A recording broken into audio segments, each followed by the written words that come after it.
Praise the Lord. ஹல்லேலூயா. இன்றைக்கு நாம் ஒரு வார்த்தையை எடுத்து தியானிக்க போகிறோம். கொஞ்சம் விழிப்பாக இருந்தால் இது உங்களுக்கு ஆசீர்வாதமாக இருக்கும். ஒபதியா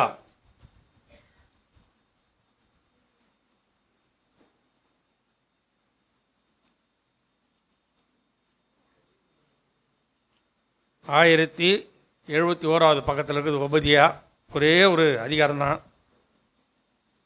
அதில் 15ஆம் வசனத்தை நாம் எல்லாரும் எடுத்துக்கொள்ளலாம். அங்கே சொல்லப்பட்டிருக்கிறது, எல்லா ஜாதிகளுக்கும் விரோதமான நாளாகிய கர்த்தருடைய நாள் சமீபமாய் வந்திருக்கிறது. நீ செய்தபடியே உனக்கும் செய்யப்படும். உன் செய்கையின் பலன் உன் தலையின் மேல் திரும்பும். நல்லா கவனிக்கணும். இங்கே இந்த ஒபதியா தீர்க்கதரிசி ஒரே ஒரு அதிகாரம் தான் எழுதுகிறார். ஒபதியாவின் தரிசனம் என்று அங்கே சொல்லப்படுறது. இந்த 1ஆம் வசனத்தில் தரிசனமாக அவன் எழுதுகிற நாம் இங்கே பார்க்கிறோம். என்னன்னா, நீ செய்தபடியே உனக்கும் செய்யப்படும். அல்லேலூயா. என்ன, ஆண்டவருடைய நாள் என்ன பண்ணுது? சமீபமாக வந்திருக்கிறது. கர்த்தருடைய நாள். For the day of the Lord upon the nations is near. இந்த ஜாதிகளுக்கு முன்பாக தேவனுடைய நாள் என்ன பண்ணுது? நெருங்கி வந்திருக்கிறது. ஆண்டவர் சீக்கிரமாக வரப்போகிறார். அந்த நாளில் என்ன செய்ய போகிறார்னா, நீ செய்தபடியே உனக்கும்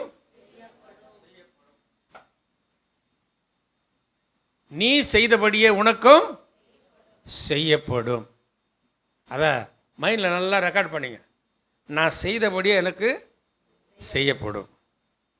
நான் என்ன செய்யறனோ அதுதான் எனக்கு வரப்போகும். ஆமென். என்ன செய்ய போகிறாங்க? அதான் இன்னைக்கு சொல்லி தரப்பாங்க. நீ செய்தபடியே உனக்கும் செய்யப்படும். As you have done, it shall be done to you. As you have done, it shall be done to you. நீ செய்தபடியே உனக்கு செய். நீ நல்லதை செய்தா என்ன வரும்? நல்லதே வரும். நீ கெட்டதை செய்தா கெட்டதே வரும். மனுஷன் எதை விதைக்கிறானோ அதையே அறுப்பான். நன்மை விதைத்தால் நன்மை அறுப்பார், தீமை விதைத்தால் தீமையை அறுப்பாய். கர்த்தருடைய பரிசுத்த நாமத்துக்கு மகிமை உண்டாவதாக. இன்னைக்கு கர்த்தர் நம்மோடு கூட பேசுகிற ஒரு வார்த்தை, நாம் என்ன செய்ய போகிறோம் என்பதுதான். வேதம் நமக்கு என்ன சொல்லுகிறதுன்னா, சங்கீதம் 34ஆம் அதிகாரம் 14ஆம் வசனம் சொல்லுகிறது, தீமையை விட்டு விலகி என்ன பண்ணு? நன்மை செய். தீமையை விட்டு விலகி என்ன பண்ணு? நன்மையை செய். அல்லேலூயா. Depart from evil and do good. தீமையை விட்டு விலகு. தீமைனாலே அதை விட்டு விலகணும். இது தீமை நமக்கு தெரிஞ்சாக்கா, இது கர்த்தருக்கு விரோதமான காரியம், இதை நான் செய்யக்கூடாது, இதை நான் செய்தாக்கா என் தலையின் மேலே என்ன வந்து தீமை வந்து என்ன பண்ணும்? தங்கிடும். ஏன்னா வேதம் அப்படி தான் சொல்லுது. உன் செய்கையின் என்னது பலன் உன் தலையின் மேலே திரும்பும். அருமையான தேவனுடைய அநேகர் இதை உணராததுனால தான் மனம் போல வாழ்ந்து கொண்டிருக்கிறார்கள். நீ செய்கிற தப்பு பின்னாடி என்ன பண்ணனா உன் சந்ததி அது பாதிக்கும். அல்லேலூயா. அன்னைக்கு காயின் தப்பு பண்ணான். என்ன செய்தான்? தன் சகோதரன் என்ன பண்ணான்? கொலை செய்தான். அவனுடைய சந்ததி கொலகார சந்ததியாக மாறிடுச்சு. தெரியுமா உங்களுக்கு? கொலகார சந்ததி. அவன் சந்ததியில் லாமைக்குன்னு ஒருத்தன் வந்தான். 2 பொண்டாட்டிக்காரனானான். எல்லாம் ஆதாலே சில்லாலே காயின் மேலே 7 பழி சுமந்தா என் மேலே என்ன பண்ணான்? 70 பழி சுமரும். நான் ஒரு மனுஷனை காயம் உண்டாக நான் என்ன பண்ண அவனை கொலை செய்தேன்றான். அப்போ பாருங்க, கொலகார சந்ததியாக மாறுதுன்னா அவன் தகப்பன் ஒரு கொலகார பாவியாக இருந்திருப்பான். அல்லேலூயா. கர்த்தருடைய பரிசுத்த நாமத்துக்கு மகிமை. நல்லா கவனிக்கணும். நான் என்ன செய்யறனோ அதுதான் எனக்கு என் தலையின் மேலே வரும். நான் நல்லதையே செய்தால் என் குடும்பம் என் சந்ததி என்ன பண்ணும்? ஆசீர்வாதமாக இருக்கும். ஆமென். அல்லேலூயா, அல்லேலூயா. கர்த்தருடைய பரிசுத்த நாமத்துக்கு மகிமை உண்டாகட்டும். இங்கே இந்த நீதி சங்கீதத்தில் 34 நாம் வாசிக்கிறோம், தீமையை விட்டு என்ன பண்ணணுமா? விலகணும். தீமையை விட்டு விலகணும். அப்புறம் என்ன செய்யணும்? நன்மை செய். அல்லேலூயா. தீமையை விட்டு விலகி என்ன பண்ண? நன்மை செய். அல்லேலூயா. கர்த்தருடைய பரிசுத்த நாமத்துக்கு மகிமை உண்டாகட்டும். அங்கே அதுக்கு அடுத்த வசனம் சொல்லுது, அங்கே சமாதானத்தை தேடி அதை என்ன பண்ண? தொடர்ந்து கொள். இந்த பூமியில் தீமையை செய்ய, தீமையை விட்டு விலகிடு. கர்த்தருக்கு பயப்படுற பயம் எதுனா தீமை. அதான் கர்த்தருக்கு பயப்படுற. தீமையை விட்டு விலகிறது தான் கர்த்தருக்கு பயப்படுற பயம். நான் கர்த்தருக்கு பயப்படுறேன்னு தீமையை நீ செய்துக்கிட்டே போவேனா? ஆனால் ஒன்று தெரிஞ்சுக்கணும், நான் தீமை செய்தால் என் செய்கையின் பலன் என்ன பண்ணும்? என் தலை மேலே வரும். என் தலை மேலே வரன்னா உன் வாழ்க்கையில் இல்லைன்னா கூட நீ அதை பார்க்கலனாலும் உன் சந்ததி அதை பார்க்கும். கர்த்தருடைய பரிசுத்த நாமத்துக்கு மகிமை. உதாரணமாக ஒரு மனுஷன் ரொம்ப பக்திமான், ஆண்டவர் ரொம்ப அதிகமாக தேடுறவன். ஆனால் அவனுக்கு ஒரு குழந்தை பிறந்தது, வாய் பேசாத ஊமை. என்ன ஊமை? வாய் பேசாத ஊமையான ஒரு குழந்தை பிறந்தது. அப்போ அவன், இது ஏன் எனக்கு இப்பேற்பட்ட ஒரு நிலைமை, ஏன் எனக்கு இப்பேற்பட்ட ஒரு குழந்தை பிறந்தது, நான் நல்லா தானே நான் இருக்கிறேன் அப்படின்னு அவன் புலம்பி அவன் அழுது கொண்டிருந்தான். எனக்கு ஏன் அந்த குழந்தை இப்படி பிறந்தது? அப்போது அவனுடைய மூதாதையர் அவங்கள பற்றி சொன்னாங்களாம். உங்கள் தாத்தா அவர் என்ன பண்ணார் தெரியுமா? ஒரு ஊமை பெண்ணை கெடுத்துட்டு அதை மறைச்சிட்டார். அந்த ஊமை பெண்ணு வாய் இருந்தால் தானே சொல்ல இவர் தான் என்னை கெடுத்தாருன்னு. அந்த ஊமை பெண்ணு அவர் கெடுத்துட்டு அதை அம்போன்னு விட்டார். அதனுடைய இரத்த பழி தான் இங்கே என்ன பண்ணுறார் ஆண்டவர் வாங்குறார். அதனால தான் ஒருத்தர் செய்கிற அக்கிரமத்தை 3-4 தலைமுறை வரைக்கும் கர்த்தர் என்ன பண்ணுறான்? விசாரிப்பேன் என்று ஆண்டவர் சொல்லுகிறார். அல்லேலூயா. அருமையான தேவனுடைய பிள்ளை, நாம் வாழ போகிற வாழ்க்கை ரொம்ப ரொம்ப குறுகலான வாழ்க்கை, ரொம்ப கொஞ்ச கால வாழ்க்கை தான். இந்த வாழ்க்கையில் நாம் நல்ல நிதானத்தோடு வாழ வேண்டும். எப்படியோ வாழலான்னா அவன் கதை வேற. எப்படியோ வாழலாம் பாரு, எப்படியோனா வாழலாம். அவன் பண்ணி பையன், அவன் எப்படியோனா வாழ்ந்துருப்பான். பண்ணி என்ன பண்ணோம்? திரும்ப திரும்ப நீ கழுவி அதை வச்சா கூட என்ன பண்ணும்? சேத்துல தான் போய் பொருளும் அது. அல்லேலூயா. நம்ம பண்ணி கிடையாது, நம்ம யாரு?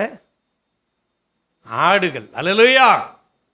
ஆடு என்ன பண்ணனா, ஒரு தடவை சேத்துல ஊதிச்சா என்ன பண்ணோம்? என்ன பண்ணோம்?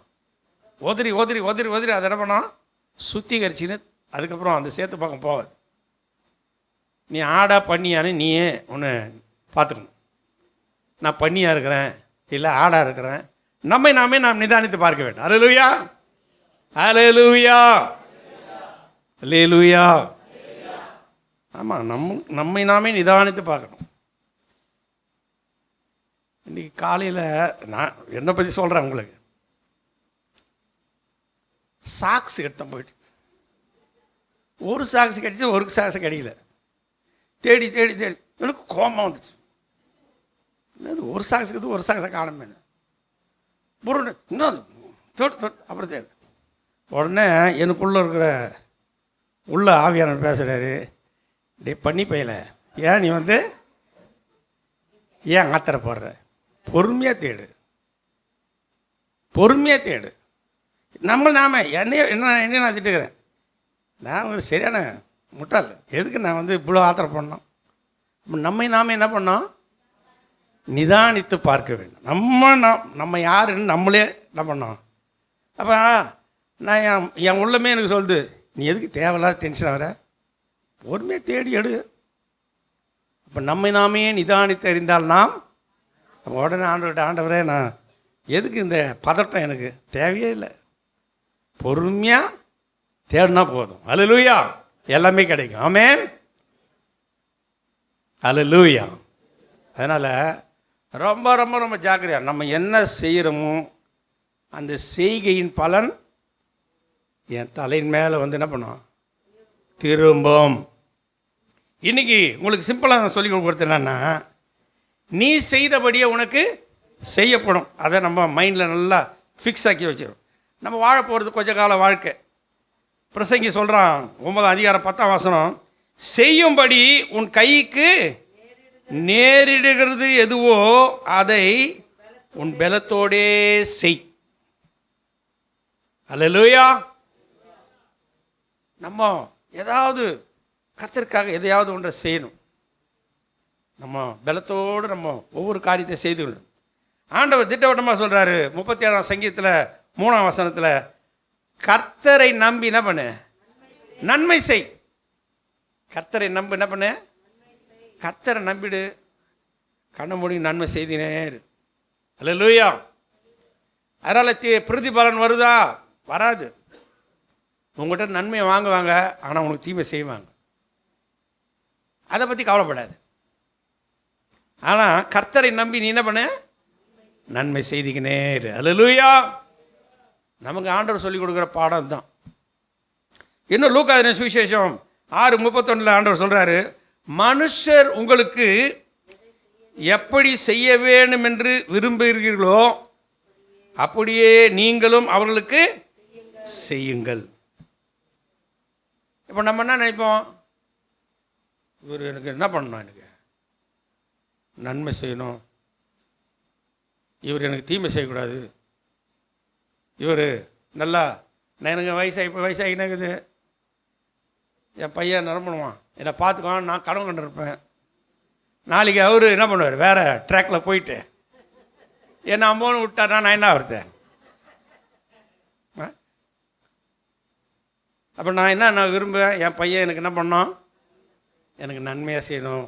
நான் கடைசி வரைக்கும் என் மூச்சு இருக்கிற வரைக்கும் அவர் நன்மை தான் செய்யணும் நான் விரும்பணும் இல்லையா? அதையே நீ என்ன பண்ணு? மனுஷர் உங்களுக்கு எப்படி செய்யணும்னு நீ விரும்புறியோ அதே நாம் என்ன பண்ணோம் மற்றவங்களுக்கு? இப்போ நான் என்ன பண்ணோம்? அவருக்கு செய்ய வேண்டியதெல்லாம் என்ன பண்ணோம்? நான் செய்து தான் ஆகணும். நான் என்ன எதிர்பார்க்கணும் அதை செய்யணும். செய்யணுமா செய்யக்கூடாதா? அல்லேலூயா. அப்போ பாருங்கள், நம்ம இந்த பூமியில் இருக்கிற வரைக்கும் நாம் நன்மை செய்கிறவர்களாய் மாற வேண்டும். ஆமென். அதனால தான் ஆண்டவருடைய வசனம் திட்டவட்டமாக உனக்கு திராணி இருக்கும்போது செய்யத்தக்கவர்களுக்கு நீ என்ன பண்ணாத? செய்யாமல் இராத. நன்மை செய்ய திராணி இருக்கும்போது அதை செய்யத்தக்கவங்களுக்கு செய்யாமல் இராத. நம்மளால் முடிந்த வரைக்கும் நாம் நன்மை செய்து கொண்டே இருக்க வேண்டும். அப்போ நன்மை செய்தால் உனக்கு தீமை என்ன பண்ணாது? வராது. நமக்கு நல்லாருக்கு தெரியும், தாவீதை குறித்து நாம் வேதத்தில் நிறைய இடத்துல வாசிக்கிறோம். அவன் நன்மை செய்கிற ஒரு மனிதன், புத்திமானான அவன் வாழ்ந்தான். சவுலே சொல்கிறான், என் மகனே தாவீதே, நான் உனக்கு என்ன பண்ணேன்? தீமை செய்தேன், ஆனால் நீயும் எனக்கு என்ன பண்ண?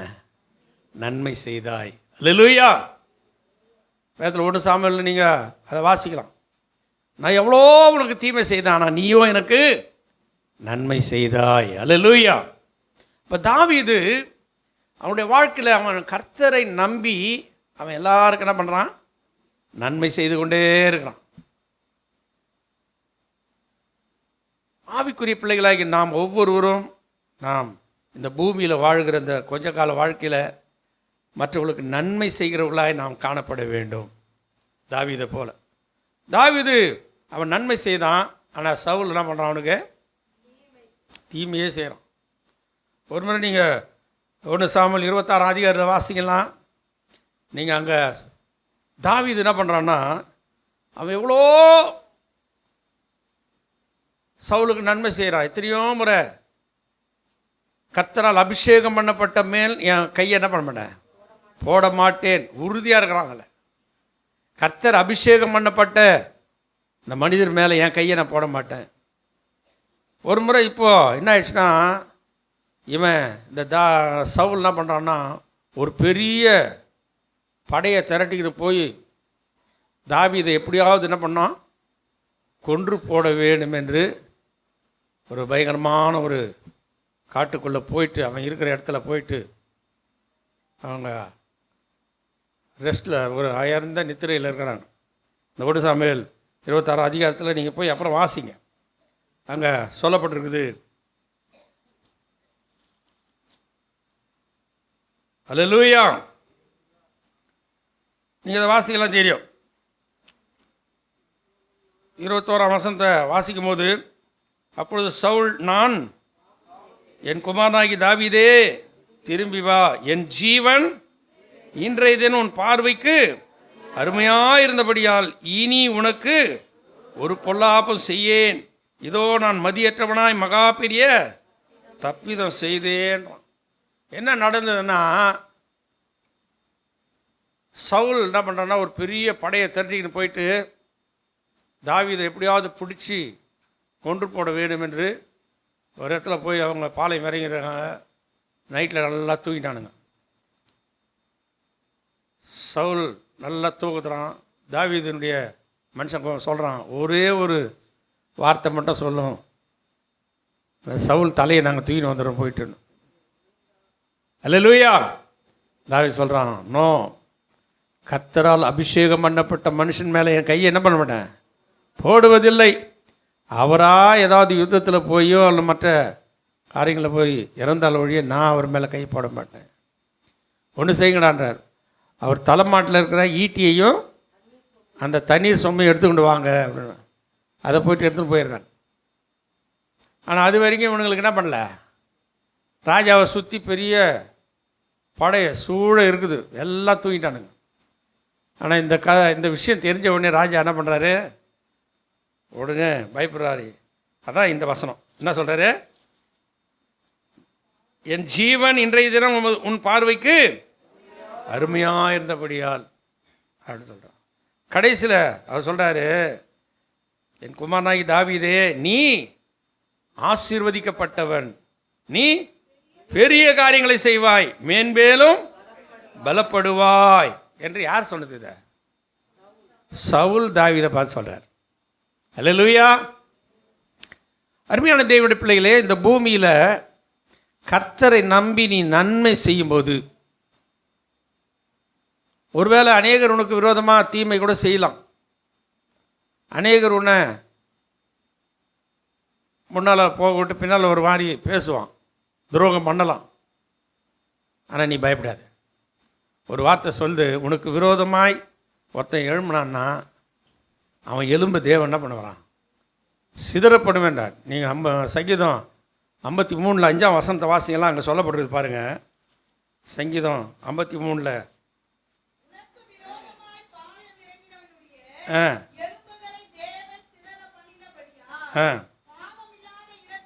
பயமில்லாத இடத்தில்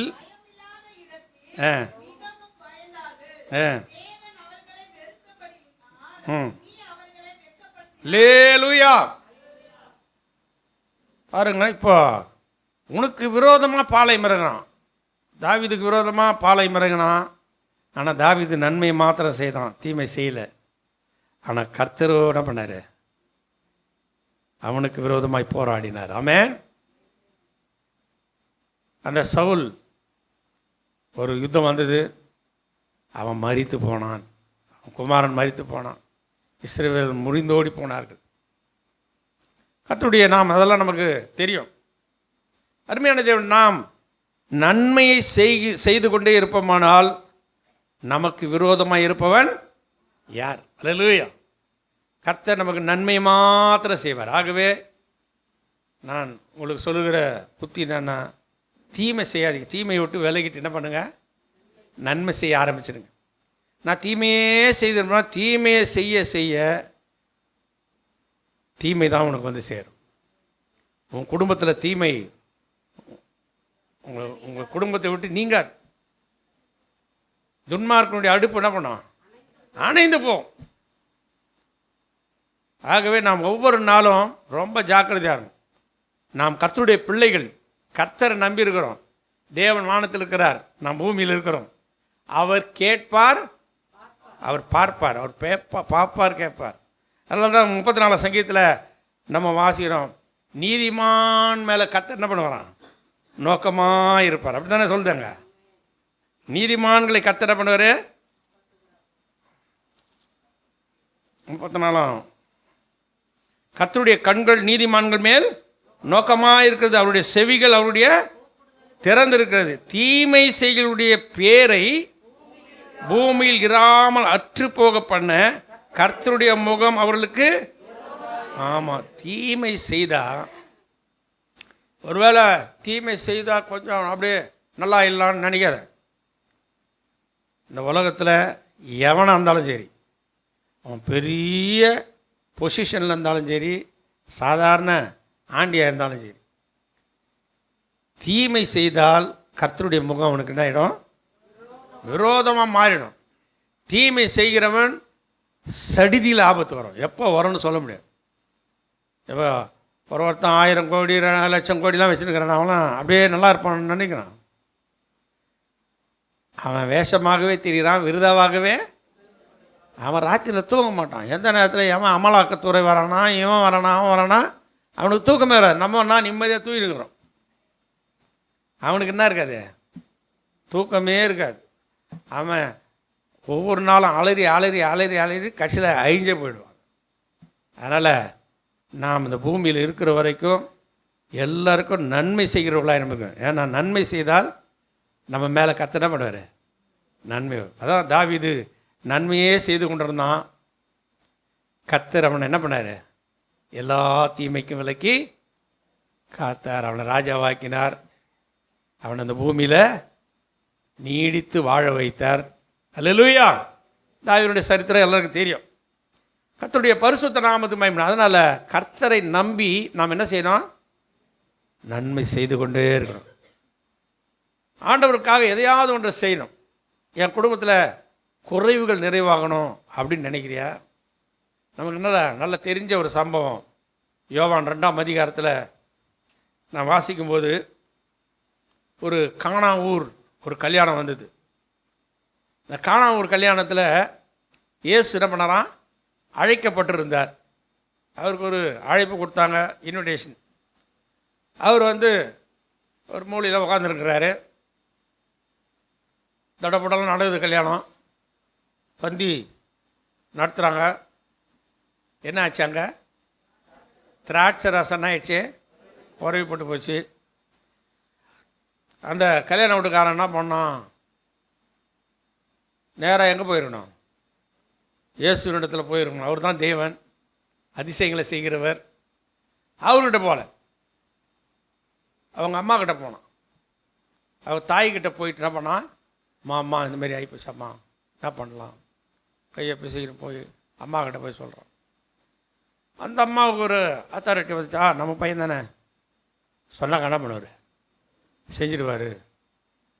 நேராக போயிட்டு திராட்சை ரசம் குறைவாயிடுச்சு. அவர் என்ன சொன்னார்? ஏசுனார், ஸ்திரியே உனக்கும் எனக்கும் என்ன, என் வேலை இன்னும் வரவில்லை.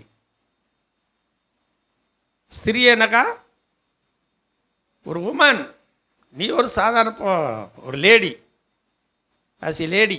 அல்லேலூயா. ஏதோ ஒரு லேடியை பரிசுத்த ஆவியானவர் அவன் மூலமாக பிறக்க வச்சார். அது ஆண்டவரே சொல்கிறாரு, இவங்க தான் எனக்கு தாயும் தகப்பனும். யாரை பார்த்து? அவருடைய வார்த்தைகளை யார் யார் கை கொள்கிறாங்களோ அவங்க தான் எனக்கு தாயும் தகப்பனும் அப்படின்றார்.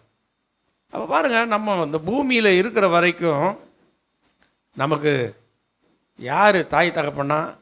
ஆண்டவருடைய வார்த்தையின்படி நடக்கிறவர்கள். ஆமென். ஆண்டவர் அப்படி தான் சொல்லி கொடுத்தார். சரி, அது போட்டோம். இப்போ என்ன பண்ணுறாருன்னா, அந்த அம்மா அதுக்கப்புறம் பார்த்தா யார்? மரியாள். புரிஞ்சுக்கணும். வேலைக்கார கூப்பிட்டா ஒரு வார்த்தை சொல்கிறா. என்ன சொல்கிறா? 5ஆம் வசனத்தில், அவருடைய தாய் வேலைக்காரரை நோக்கி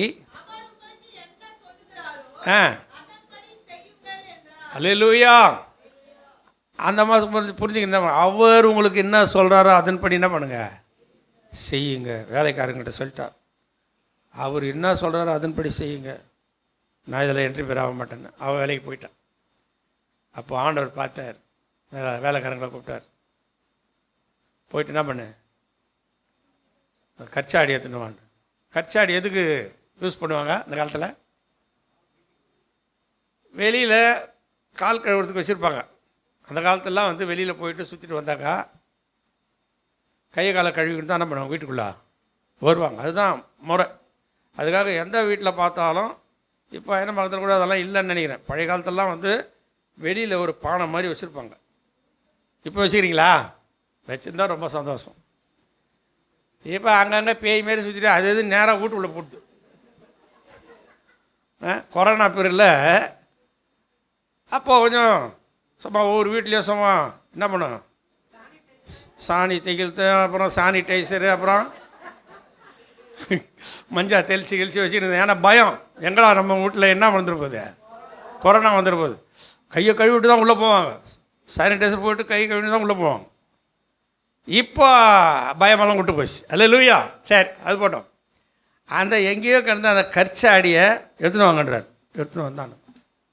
அதனால் கச்சாடி எடுக்க சொல்கிறார்.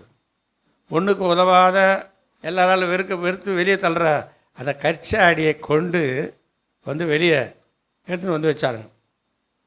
அதில் என்ன பண்ணுங்க, தண்ணியை நிரப்புங்கன்னார். தண்ணியை நிரப்பினானுங்க. எடுத்து என்ன பண்ணுங்க, பந்தி விசாரிப்புக்காரங்கிட்ட எடுத்து கொடுங்க. எல்லோரையும் பதியாக உட்கார வச்சு, இந்த வேலைக்காரங்களுக்கு தெரியும் இதில் என்ன நிரப்பிக்கிறாங்க, தண்ணி தான் நிரப்பணும். கற்சாடியில் தண்ணி நிரப்பி வச்சுக்கிறோம், அதான் தெரியும் அவனுங்களுக்கு.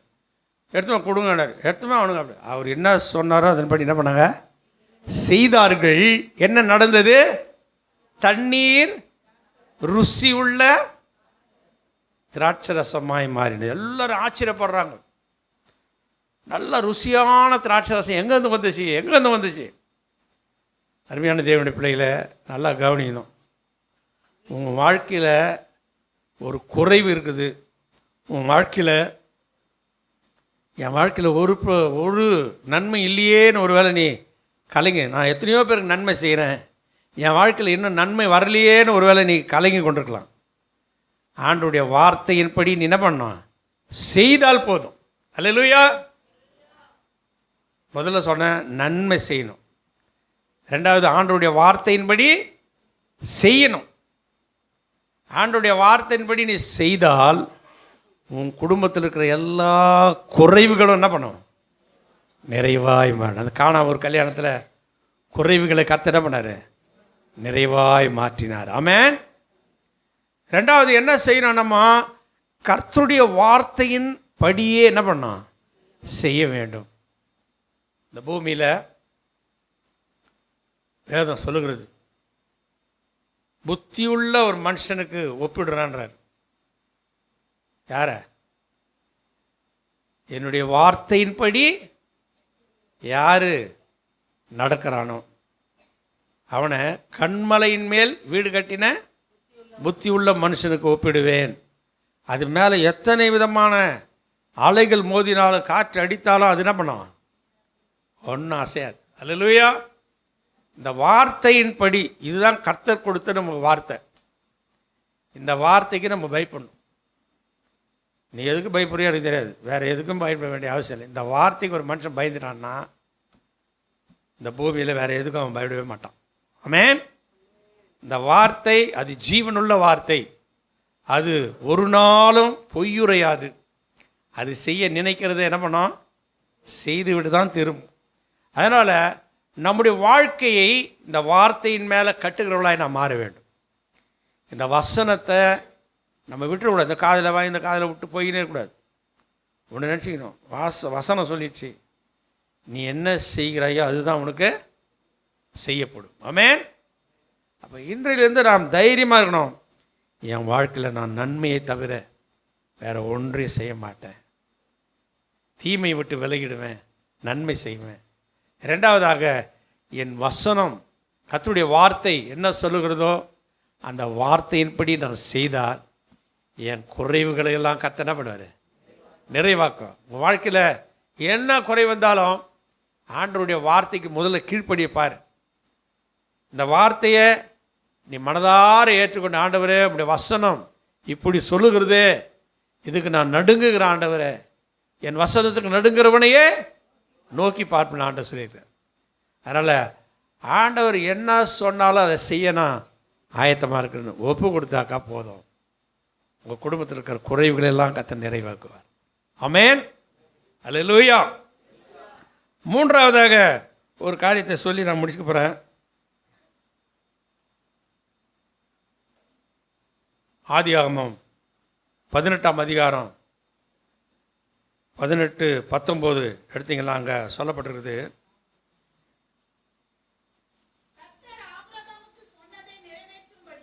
ஆமென்.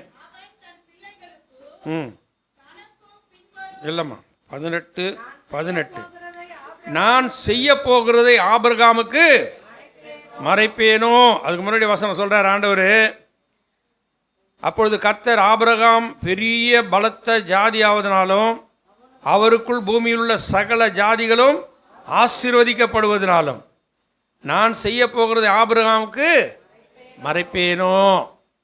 அல்லேலூயா. பாருங்க, வேதம் திட்டவட்டமாக சொல்லுது. ஆண்டவர் ரகசியத்தை நமக்கு வெளிப்படுத்துவார். என்னன்னா, ஆண்டவர் என்ன செய்ய போகிறாருப்பா, சோதம் கொமரா பட்டணத்தை என்ன பண்ணவர் அக்கினினால் அழிக்க போகிறார். அதை அழிக்கிறதுக்கு முன்னாடி வராரு, நான் செய்ய போகிறதை ஆபிரகாமுக்கு மறைப்போம். சீக்ரெட்டான காரியத்தை நமக்கு சொல்லிக் கொடுப்பார். ரகசியம், இனி வரப்போகிற ரகசியத்தை, அந்த மறைவான காரியத்தை, அது ஆங்கிலத்தில் ரொம்ப அருமையாக சொல்லப்படுது. அல்லேலூயா. Shall I hid from Abraham what I am doing? Hid, மறைக்கப்பட்ட காரியம். மறைக்கப்பட்ட காரியத்தை shall I hid from Abraham what I am doing? நான் என்ன செய்ய போகிறேன் என்பதை ஆபிரகாமுக்கு மறைப்பேனோ. அப்போ ஆபிரகாமுக்கு மட்டும் ஏன் அப்படிப்பட்ட ஒரு கிருபை வந்தது, கொஞ்சம் நினச்சி பாருங்களேன். ஆபிரகாம் யார்? ஒரு நீதிமான். அவர் விசுவாசிகளின் தகப்பன். அவருக்கு ஆண்டவருடைய வார்த்தை என்னைக்கு வந்ததோ அன்னிலிருந்து அந்த வார்த்தையின் மேலே என்ன பண்ணுவார், விசுவாசத்தோடு கூட காத்திருந்தான். எத்தனை வருஷம் காத்திருந்தான்? 25 வருஷமாக காத்திருந்தான். அவன் விசுவாசத்தில் கொஞ்சம் கூட என்ன பண்ணல, பலவீனப்படவில்லை என்று சொல்லு. அப்போ விசுவாசத்தில் அவன் பலவீனப்படல. ரெண்டாவது, அவனுக்குள்ள ஒரு நல்ல ஒரு குணம் இருந்தது. அவனுக்கு நல்ல தாராளமான ஒரு மனசு இருந்தது. அல்லேலூயா. தாராளமாய் கர்த்தருக்கென்று எல்லாவற்றையும் அவன் கொடுக்கிறவனாக இருந்தான். அவன் தாராள மனுஷனா தன்னுடைய சொந்த குமாரனையே கர்த்தருக்கு என்ன பண்ணான், பலியாக கொடுத்தான். இன்னும் பார்த்தீங்கன்னா, அதுக்கு முன்னாடி ஒரு தேவதூதன் வராரு. அவங்ககிட்ட ஒரு சில காரியத்தை சொல்கிறார். உடனே அவர் யாருன்னு தேவதூதன் மாதிரி அவருக்கு தெரியல. நீங்கள் கொஞ்ச நேரம் இருங்க, நாங்கள் போய் உங்களுக்காக ஏதாவது என்ன பண்ணுறோம், ஆயத்தம் பண்ணி கொண்டு வரேன். தேவதூதன் அங்கேயே சரி போய் ஆயத்தம் பண்ணி கொண்டு வானா, உடனே சாராள்கிட்ட போய் சொல்கிறாரு, நீ சீக்கிரமாக போய் என்ன பண்ணு, 3 படி மாவு எடுத்து பிசைஞ்சு அப்பம் சுடு. நேராக ஒரு கன்றுக்குட்டியை அடித்து என்ன பண்ணுறாரு, அதையும் வேலைக்காரங்கிட்ட சொல்லி அதையும் ரெடி பண்ணி எடுத்துடும். இப்போ ஒரு ஆள் ஒரு தேவதூதனை கூட இவருக்கு தெரியாது, ஒரே ஒரு ஆள், 3 புருஷர்கள் வராங்க. 3 பேருக்கு சாப்பாடு போடணும்னா நம்ம என்ன பண்ணுவோம், ஏதோ ஒரு படி மாவு, ஒரு அரைப்படி மாவு தான் போடுவோம், அதுக்கு மேலே சாப்பிட போகிறாங்க அவங்க. ஆனால் இவர் என்ன பண்ணுறாரு, அவருடைய மனசு என்ன பண்ணுது, தாராளமான மனசு. 3 படி மாவு போடு, ஒரு கன்றுக்குட்டி அடி. அல்லேலூயா. இப்போ இதுலேருந்து என்ன தெரியுதுன்னா, அவன் பிசினி தனம் கிடையாது அவனுக்குள்ள. என்ன இல்லை, நிறைய பேர் பிசினி தனம் பண்ணுவாங்க. எச்ச கையில் என்ன பண்ண மாட்டாங்க, காக்கா கூட ஓட மாட்டாங்க. ஐயோ நம்மளுக்கு எதனா குறைஞ்சிடுமோ, நம்மளுக்கு எதனா இதுவாகிடுமோ. இந்த பூமியில் இருக்கிற வரைக்கும் நம்ம தாராள மனசு நமக்கு இருக்கணும். இந்த தாராள மனசை தேவன் பார்ப்பார். அல்லேலூயா. பாருங்க, அந்த ஆபிரகாமுக்குள்ள ஒரு நல்ல தாராளமான மனசு. அந்த சோதோம் ராஜா வந்து சொல்கிறான், ஜனங்களை மட்டும் எனக்கு கொடுத்துருங்க, ஏன்னா எல்லாத்தையும் போய் என்ன பண்ணுறாரு, திருப்பின்னு வராரு. சிறையாக கொண்டு போகப்பட்ட எல்லாரும் என்ன பண்ணுறாரு, திருப்பின்னு வராரு. சோதோமின் ராஜா வந்து சொல்கிறான், ஜனங்களை மட்டும் எனக்கு தாரோம், எல்லா பொருட்களையும் என்ன பண்ணுங்க நீங்கள் எடுத்துக்கொள்ளோன்ற. ஆனால் ஆபிரகாம் எடுத்துக்கினாரா, டேய் நீ என்னை வந்து ஐஸ்வர்ய வாக்கின் என்று சொல்லாதபடிக்கு தேவன் என்னை காப்பாற்றுவாராக. அல்லேலூயா. பாருங்க, இதுலேருந்து என்ன தெரியுதுன்னா, எந்த விதமான ஆசை இல்லாதவன், அல்லேலூயா, இந்த உலகத்தின் மேலே பற்று இல்லாதவன், அவனை கர்த்தர் வெறுமையை விட்டாரா, அவனை சீமானாய் கர்த்தர் உயர்த்தினார். ஆமென். அல்லேலூயா. அப்போ பாருங்கள், இந்த பூமியில் நிறைய பேர் என்ன பண்ணால் ஆசை, எனக்கு இது வேணும், அது வேணும், இப்படி வேணும், அப்படி வேணும். கர்த்தர் நிமித்தம் நம்ம ஆசை அறவே ஒழிக்கணும், ஆசை இல்லாமல் வாழணும். 2வது, ஆபிரகாமை போல தாராளமாக ஒரு மனசு இருக்கணும். அப்படி இருந்தாக்கா தேவன் நம்மை இந்த பூமியில் ஆசீர்வதிப்பது மாத்திரமல்ல, வரப்போகிற சீக்கிரட்டான காரியத்தை உனக்கு என்ன பண்ணுவார், வெளிப்படுத்தி காட்டுவார். ஆமென். கர்த்தருடைய வரப்போகிற அவர் ஆண்டவரே பார்க்குறாரு, நான் செய்ய போகிறத ஆபிரகாமுக்கு மறைப்பேனோ. அல்லேலூயா.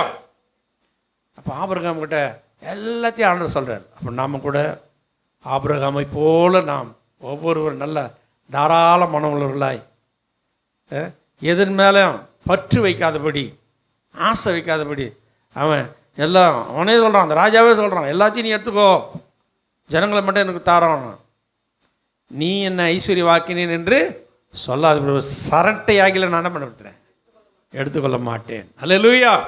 தைரியமாக அவன் அப்படி வெறுத்ததுனால கர்த்தர் பார்த்தார், இவனை கர்த்தர் என்ன பண்ணிட்டாரு, அளவில்லாமல் ஆசீர்வதித்தார். அவன் சொத்தை பூமியை என்ன பண்ணலையா, தாங்கக்கூடாத அளவுக்கு கர்த்தர் நிறைவான ஆசீர்வாதத்தை கொடுத்தார். இந்த பூமியில் இருக்கிற சகல ஜாதிகளும் அவன் மூலமாக என்ன பண்ணுது, ஆசீர்வதிக்கப்பட்டது. அருமையான தேவனுடைய 3 காரியத்தை உங்களுக்கு நான் சொன்னேன். நம்பர் 1, என்ன செய்யணும், நம்ம நன்மை செய்கிறவர்களாய் கர்த்தரை நம்பி என்ன பண்ணோம், நன்மை செய்யணும். தீமையை விட்டு விலகி நன்மை செய்ய வேணும். மனுஷர்கள் நமக்கு என்ன செய்யணும் நம்ம விரும்புகிறோமோ அதையே மற்றவங்களுக்கு நம்ம என்ன பண்ணோம், செய்யணும். அப்படி நீ செய்வாயானால் இந்த பூமியில் நீ ஆசீர்வதிக்கப்பட்டவனாய் தாவீதை போல இருப்பாய். நீ பெரிய காரியங்களை செய்வாய், மேன்மேலும் பலப்படுவாய். 2வதாக, நம்முடைய குடும்பத்தில் ஒருவேளை குறைவு இருக்கலாம், அநேக பிரச்சனையோடு கூட நாம் வாழ்ந்து கொண்டிருக்கலாம். ஆண்டவருடைய வார்த்தைக்கு நம்ம நடுங்குகளாய் மாற வேண்டும். கர்த்தருடைய வார்த்தை என்ன சொல்லுதோ அதன்படி உன் வாழ்க்கையை நீ அமைத்துக் கொள்ளுவாயானால் நிச்சயமாகவே ஆண்டவருடைய வசனம் ஒரு நாள் என்ன பண்ணாது, பொய்யுரையாது. என் வசனத்தை அனுப்பி அவர்களை என்ன பண்ணுவேன்? குணமாக்குவேன். அவர்களை என்ன பண்ணுவேன்? அழிவுக்கு தப்புவிப்பேன். அவருடைய வசனம் நம்ம பாதுகாக்கும். அவருடைய வசனம் நம்மை உயர்த்தும். அவருடைய வசனம் நமக்கு நல்ல ஆரோக்கியத்தை கொடுக்கும். இந்த பூமியில் நம்முடைய குறைவுகளை எல்லாம் என்ன பண்ணோம்? நிறைவாக்கும். மூன்றாவதாக ஆபிரகாமை குறித்து நம்ம நல்லா பார்த்தோம். அவன் நல்ல தாராள மனசு. 3 புருஷர்கள் தான் இருந்தாங்க. அவங்களுக்கு மனமும் வந்து அவங்கள என்ன பண்ணுறான்? நல்ல விருந்து உபசாரம் பண்ணுறான். அப்போ நம்ம கூட இந்த பூமியில் இருக்கிற வரைக்கும் நல்ல தாராள மனசோடு கூட வாழணும். ரெண்டாவது, இந்த உலகத்தின் மேலே என்ன பண்ணக்கூடாது? அந்த பற்று, இந்த உலகத்தின் பற்று, ஆசை இருக்கக்கூடாது. உலகத்தை விட்டு நம்ம இந்த பூமியில் எவ்வளோ இருந்தாலும் அவன் சொல்கிறான், நான் பூமியிலே யார்? பரதேசி.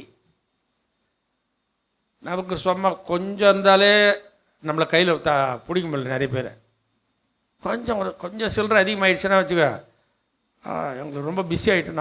நம்ம என்ன பண்ணணும்? ஆலயத்துக்கு வரமாட்டோம். நாங்கள் இப்படி போகிறோம், அங்கே போகிறோம், ரொம்ப பிஸி பாஸ்டர், நாங்கள் இப்படி போகிறோம், அங்கே போனோன்னு ஆராதனையை விட்டுறோம். அப்படி இருக்கக்கூடாது. அல்லேலூயா.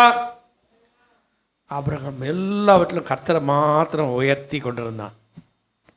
கர்த்தர் தான் என்னை ஆசீர்வதிக்கிறவர், கர்த்தர் தான் என்னை உயர்த்துகிறவர். அதனால் கர்த்தர் பார்த்தார், அவனுக்கு எல்லாம் சீக்ரெட்டான காரியத்தெல்லாம் அவனுக்கு சொல்லி இந்த பூமியில் உயர்த்தி வச்சார். நம்ம எல்லாரும் அப்படி எழுந்திருக்கலாமா? உங்க வசனம் மன மகிழ்ச்சியா இல்லாமல் போனால் என் துக்கத்திலே மரித்து போயிருப்பேன். உங்க வசனம் மன மகிழ்ச்சியா இல்லாமல் போனால் என் துக்கத்திலே அழிந்து போயிருப்பேன்.